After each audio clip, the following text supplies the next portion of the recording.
कला है जो इंसान की सोच से पैदा हो रही है। क्या है इस रहस्य का, इस रहस्य में क्या छिपा हुआ सच है?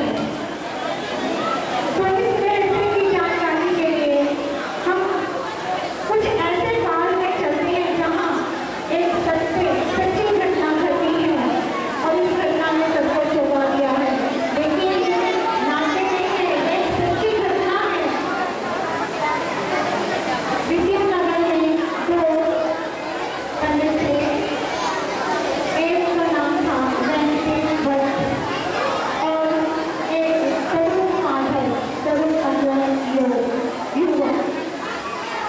उस लड़के का नाम माधव था और वो दोनों तीर्थ यात्रा पे चल रहे थे। तो उस तीर्थ यात्रा के दौरान क्या घटना घटी उसका हमें अपने आंखों से याद करते हुए अपने कर्मों को पुण्य कर्म में बनाना है। तो उसमें जो भी ग्रेट है हमारे गोपाल जी, वो आप ध्यान से देखना, वो विग्रह यानी वो विग्रह मूर्ति सुंदरपुत्र उनका साक्षी बनने के लिए वृंदावन धाम के भुवनेश्वर में विद्यानगर का गाँव है, वहाँ पे वो आ गए थे। तो आज साक्षी गोपाल जी की साक्षी सामने प्रस्तुत है इस नए नए बाल के आकार के बारे में।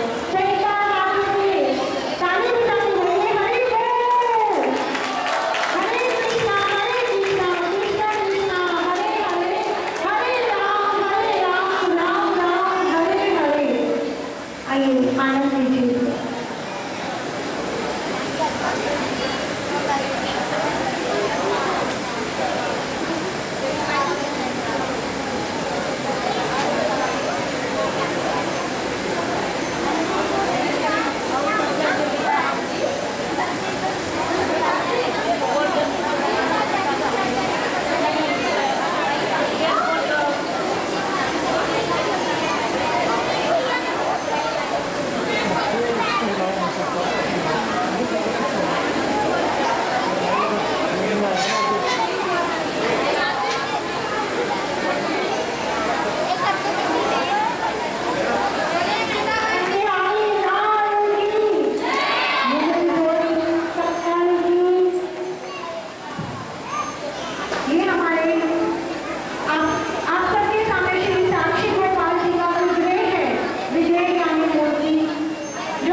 एक पत्थर का ऐसा आकार है जो इंसान की सोच तथा कला से पैदा होता है।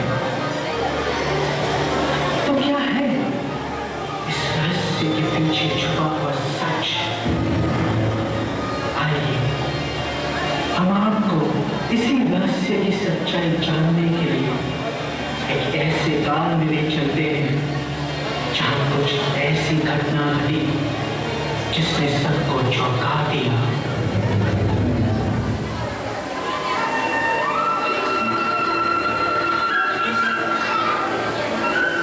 एक बार दो ब्राह्मण थे, एक वेंकट भट्ट और दूसरा माधव।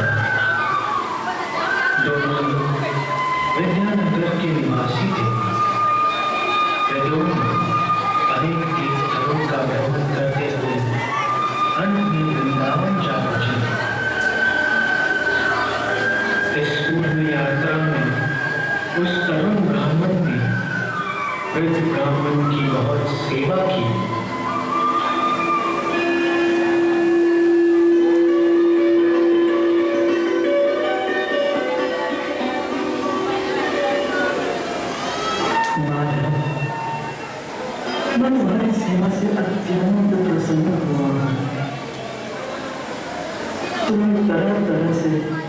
इन सारे तीर्थ स्थानों की यात्रा करने में मेरी बहुत ही सहायता की है।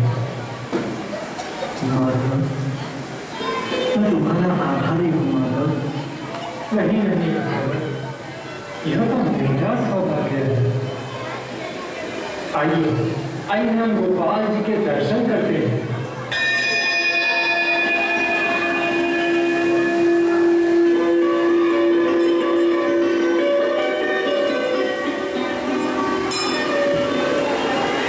श्री गोपाल जी के दर्शन करके मैं धन्य हो गया। मानो तीर्थ यात्रा सफल हुई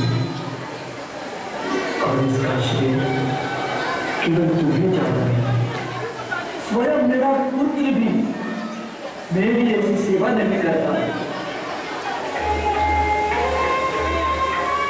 यदि मैं तुम्हारा आदर न करूं तो मैं कृतज्ञ नहीं माना जाऊंगा। अतएव मैं वादा करता हूं कि मैं तुम्हें अपनी कन्या विवाह में दान दूंगा।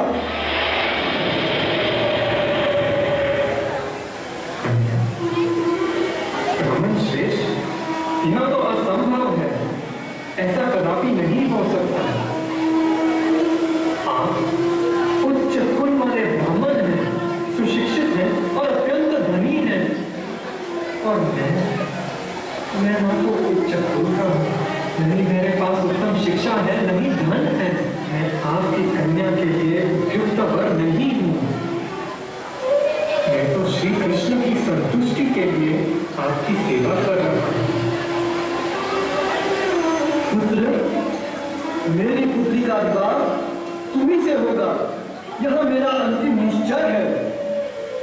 आपकी पत्नी, पुत्र तथा परिजनों और मित्रों का बहुत बड़ा दायरा है। उनकी सम्मति के बिना आप मुझे अपनी कन्या दान नहीं दे सकते। मेरी पुत्री मेरी निजी संपत्ति है, किसमें शक्ति है कि मुझे रोक सके। माधव, मैं तुम्हें भी अपनी कन्या दूंगा और तुम्हारे इसी नम्रता के कारण मैंने यह दृढ़ निश्चय किया है। हे माधव, तुम मेरा प्रस्ताव मान लो। हे ब्राह्मण देव, मैं तो आपको भगवान का प्रतिनिधि मानकर आपकी सेवा कर रहा हूँ। मैंने आपकी निस्वार्थ भाव से सेवा की, परंतु यदि आपने अपनी कन्या मुझे देने का निश्चय कर ही लिया है तो मैं आपके आनंद हेतु इसे स्वीकार करता हूँ। और हमारे इस बात की साक्षी रहेंगे स्वयं श्री गोपाल जी। हाँ हाँ, क्यों नहीं। हे प्रभु, आप साक्षी है कि मैंने अपनी कन्या इस लड़के को दान में दी।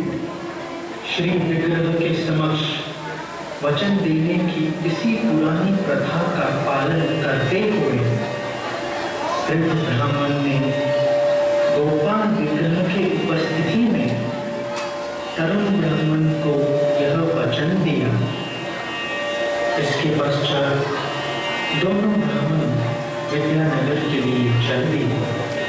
कुछ काल बाद वृद्ध ब्राह्मण को चिंता हुई। मैंने तीर्थ स्थानों में एक ब्राह्मण को वचन दिया है और यह वचन अवश्य फलित होगा। अब मुझे अपनी पत्नी, पुत्र, अन्य संबंधियों तथा मित्रों को यह बात बता देनी चाहिए। यह आपने क्या किया पिताजी? इतनी बड़ी बात के लिए आपने हमारी राय भी नहीं दी। हे पुत्र, यात्रा में उस तरुण ब्राह्मण ने निस्वार्थ भाव से मेरी सेवा की, इसीलिए मैंने उसे अपनी पुत्री दान देने का वचन दिया। वाह, मैं विकट समस्या में हूँ, मैं विकट समस्या में हूँ। आप इस विषय में चिंतित ना हो। देखो पिताजी, आपको यह नहीं कहना है कि आपने ऐसी बात नहीं कही थी, परंतु मैं उसे क्या करूं? आप केवल इतना कहिए कि मुझे स्मरण नहीं है कि मैंने क्या कहा था। यदि आप केवल इतना कहते हैं तो बाकी मैं निपट लूंगा। मैं तर्क द्वारा उस ब्राह्मण को हरा दूंगा। आपको चिंता करने की कोई आवश्यकता नहीं पिताश्री, कोई आवश्यकता नहीं। अच्छा पिताश्री, चलता हूं। यह सुनकर वृद्ध ब्राह्मण शुद्ध हो गया। जब वह ब्राह्मण गंभीरता पूर्वक इस बारे में विचार कर रहा था, तब तरुण ब्राह्मण उसके घर आया। प्रणाम प्रभु, आप कैसे हो? आशा करता हूँ कि यात्रा के पश्चात आपका स्वास्थ्य ठीक रहा। हे ब्राह्मण, सब कुशल मंगल तो है?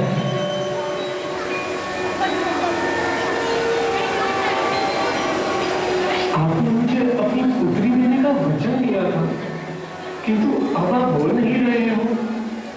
क्या हुआ? बात क्या है? क्या बात है पिताश्री? कौन है ये? अच्छा, तो तुम ही हो वो महान ब्राह्मण जिसके गुणगान मैं अपने पिताश्री के श्रीमुख से सुन रहा था। अरे नीच, तुम अपने स्वप्न में भी ऐसी बात कैसे सोच सकते हो? अरे कहां हम उच्च कोटि के ब्राह्मण और कहां तुम निम्न जाति के व्यक्ति। हाँ, तुम मेरी बहन के साथ विवाह रचाना चाहता है? निकल जा यहां से, निकल जा। परंतु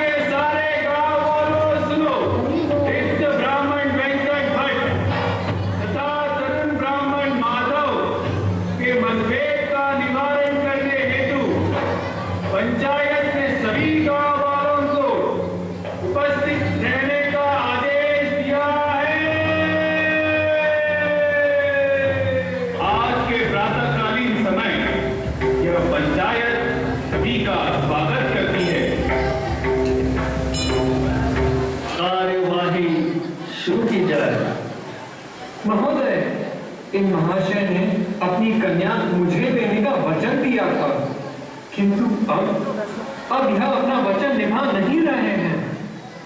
कृपया इनसे इस व्यवहार के बारे में पूछें। यदि पहले से तुम कन्यादान का वचन दे चुके हो, तो अपना वादा पूरा क्यों नहीं कर रहे?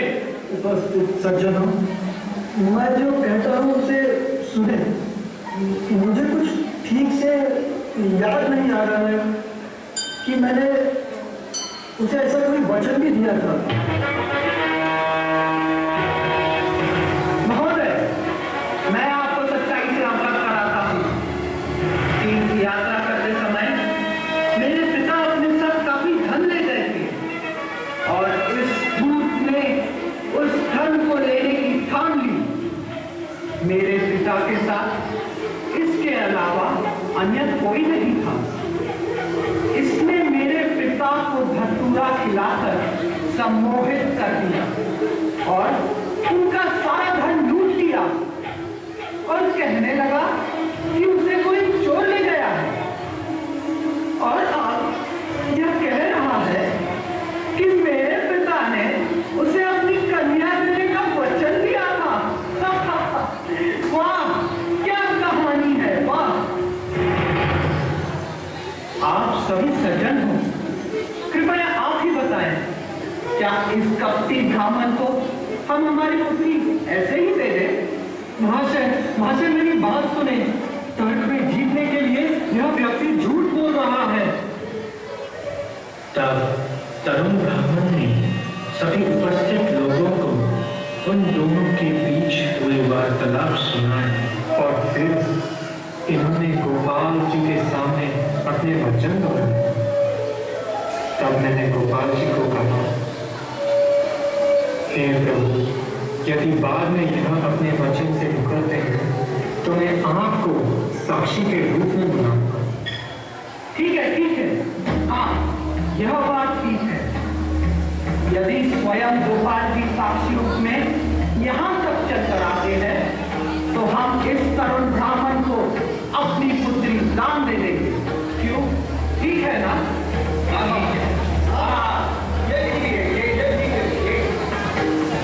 यह पंचायत इस निर्णय पर आती है कि यदि तरुण ब्राह्मण श्री गोपाल जी को साक्षी के रूप में यहाँ ले आते हैं तो वेंकट भट्ट अपनी पुत्री का विवाह उनसे करेंगे। पंचायत बर्खास्त जाती है।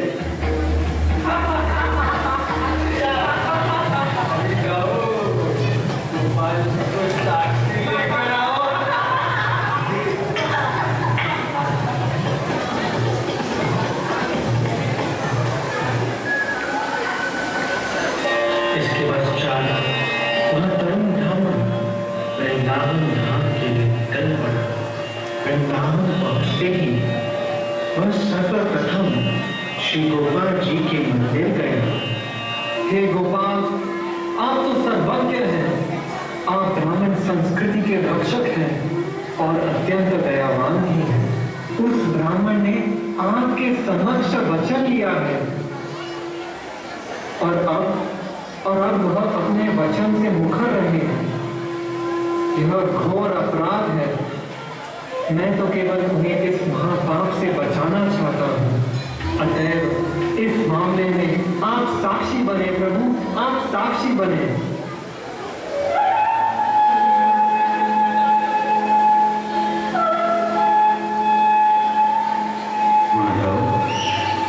मैं तुम्हारे वैष्णवों के प्रति निस्वार्थ सेवा भाव से अति प्रसन्न हूँ एवं तुम्हारे सरल स्वभाव को जानता हूँ। हे ब्राह्मण, तुम निश्चिंत होकर अपने घर वापस जाओ और वहां सारे लोगों को बुलाकर एक सभा करो। उस सभा में तुम मेरा स्मरण जरूर करना। मैं वहां निश्चित रूप से प्रकट होऊंगा और उसी समय मैं वचन का साक्षी बनकर तुम दोनों की रक्षा करूंगा। भले ही आप चतुर्भुज रूप में क्यों न प्रकट हो, तब भी उन लोगों में से कोई भी आपके शब्दों पर विश्वास नहीं करेगा। किंतु यदि आप किसी गोपाल रूप में वहां चले और अपनी श्रीमुख से कहें तो आपकी साक्षी जरूर सुनी जाएगी। क्या तुमने किसी विग्रह को एक स्थान से दूसरे स्थान पर चलकर जाते हुए कभी सुना है? यह सत्य है प्रभु, यह सत्य है। किंतु यह कैसे संभव हो रहा है कि आप विग्रह होकर भी मुझसे बातें कर रहे हैं? आप यदि बोल सकते हो तो चल क्यों नहीं सकते? प्रतिमा न तुम्हें साक्षात ब्रजेंद्र नंदन। हे प्रभु, आप मूर्ति नहीं है, आप तो साक्षात महाराज नंद के पुत्र हैं। आप कुछ ऐसा कर दिखाएं प्रभु जिससे सारा जग कभी न भूल पाए, कभी न भूल पाए।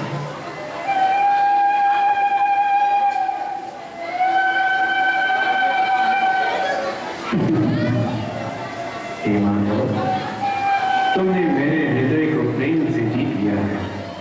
हे ब्राह्मण, मेरी बात अब सुनो।